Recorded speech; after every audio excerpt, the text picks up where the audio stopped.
tai iš tikrųjų nuodėmę galėtumėm drąsiai sulyginti su šalčiu. O ateina netvarka, ateina šaltis.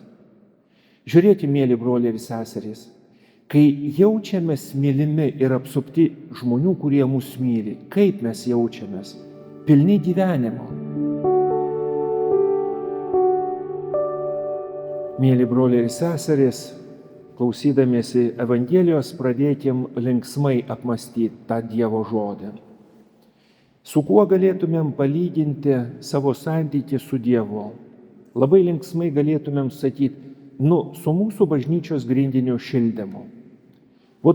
Mūsų grindis yra 17 laipsnių. Jeigu kojos padėtos konkrečiai ant grindų, jos niekada nešals. Jeigu jos pakeltos, šilumos bus ženkliai mažiau. O mano ir tavo santykis su Dievu koks yra? Ar esu kažkokiu būdu prisilietęs, prisijungęs prie Dievo, jeigu galima taip sakyti? Kad ta jėga ir ta Dievo šiluma, ta šviesa, kažkas tokio, kas suteikia mums jėgų, džiaugsmo, ramybės, kažko, kas padaro mūsų gyvenimą lengvesnį. Ir štai šiandien, kai girdim Jono Krikštytojo pirštu rodomą Jėzų, į kurį sako, štai Dievo avinėlis. Jis yra kažkas, kas sunaikins tą netvarką mūsų gyvenime. Kas yra ta netvarka mūsų gyvenime? Mūsų nuodėmės, čia yra techninis žodis, galėtumėm drąsiai sulyginti su šalčiu. O ateina netvarka, ateina šaltis. Žiūrėkite, mėly broliai ir seserys, kai jaučiamės mylimi ir apsupti žmonių, kurie mus myli, kaip mes jaučiamės? Pilni gyvenimo. Žiūrėkim, net jeigu lankom savo artimuosius žmonės, kurie yra surakinti, prie patalo kartais guli, štai būna kokia nors šventė. Pilna troba, liaudiškai kalbant, kledėsi. Visi ateina, kalbasi tarpusavį, aplanko, pasikalba. Ir tam žmogui, kuris yra surakintas ne tos kančios arba negalios, jam yra šviesiau, lengviau. Todėl, kad to šilumos, širdies šilumos, to buvimo kažko yra šiek tiek daugiau. Ir reikia labai nedaug nuodėmės šalčio, kad visa tai susargdintų mūsų širdį. Kaip ten yra su mano ir tavo santykiu su Dievu? Jis gyvas, jis tikras. Esu kaip kojas padėjęs ant žemės, kurios niekada nešals. Ar priešingai, aš nesu toj vietoj, arba esu toj vietoj, kur nėra tos šilumos. Ir tada suprantam, kodėl tikėjimas kartais gali būti toks, liaudiškai kalbant, neveiksnus. Todėl, kad mano ir Dievo santykio jo nėra, arba jis yra toks tolimas, kad negali niekaip įtakoti mano gyvenimą. Štai kodėl šiandien Dievo žodis labai konkrečiai ir klausia kiekvieno iš mūsų. Ar suprantu, ką reiškia Dievo avinėlis, kuris naikina nuodėmę? Sugrįžkim prie savo gyvenimo patirties. Kartą kažkada jau mąstėm, dabar bandykim dar kartą prisiminti. Kada pirmą kartą savo gyvenime aš ir tu suvokėm ir supratom, kad gyvenime yra blogis. Kiek tau ir man buvo metų? 3, 4, 5 metai. O tada, kada supratom, blogis realus yra. Kaip liaudis sako, ant savo kailio kiekvienas iš mūsų patyrėm. Kai buvom vaikai, galbūt vyresnis brolis ar sesuo atėmė žaislą. Arba kažko nedavė, ko norėjom. Ir mes supratom, blogis yra tikrovė.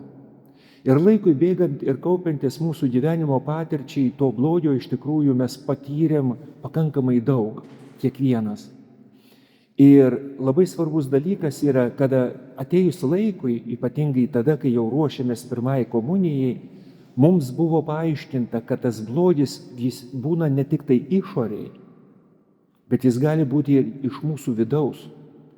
Juk išorėje esantis blogis tai reiškia kito žmogaus širdies kietumas arba kito žmogaus nuodėmė. Yra koks nors įžūliai besielgiantis ar bendraamžis ar suaugęs žmogus ir kaip jis elgiasi su mumis. Jo pikti žodžiai, pagieža, patyčios nužeidžia mūsų, mums skauda, ar realiai skauda.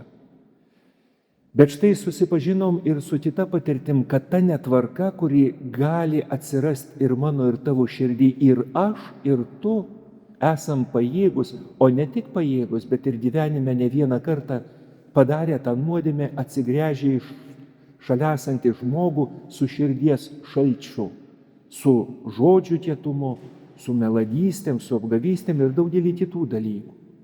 Ir štai, mėly broliai ir seserys, ką sako Jonas Krikštytojas? Yra Jėzus, kuris ateina, kad visą tą blogį, visą tą bardaką, dovanokit už nelietuvišką žodį, visą tą netvarką imtų ir sutvarkytų. Mėly broliai ir seserys, šventajam rašte pradžios knygoj yra kalbama apie tai, kaip žmogus savo jėgom nori ir stengiasi sutvarkyti tą netvarką.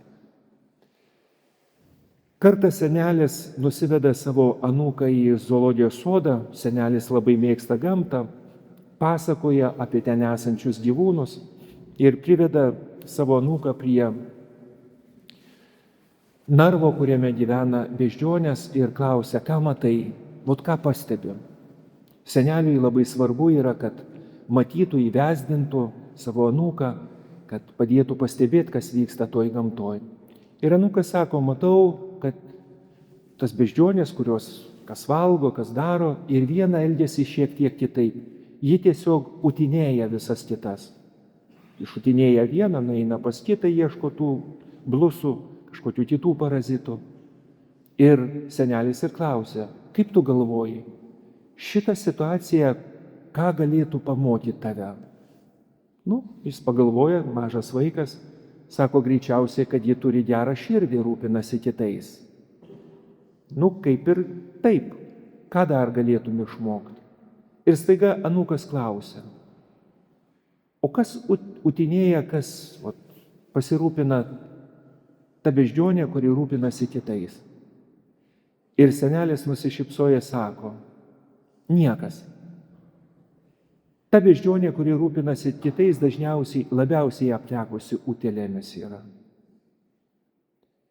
Kitos, kai joms skanda, jos tiesiog pasikrapšto ar nekreipia dėmesio ir gyvena savo.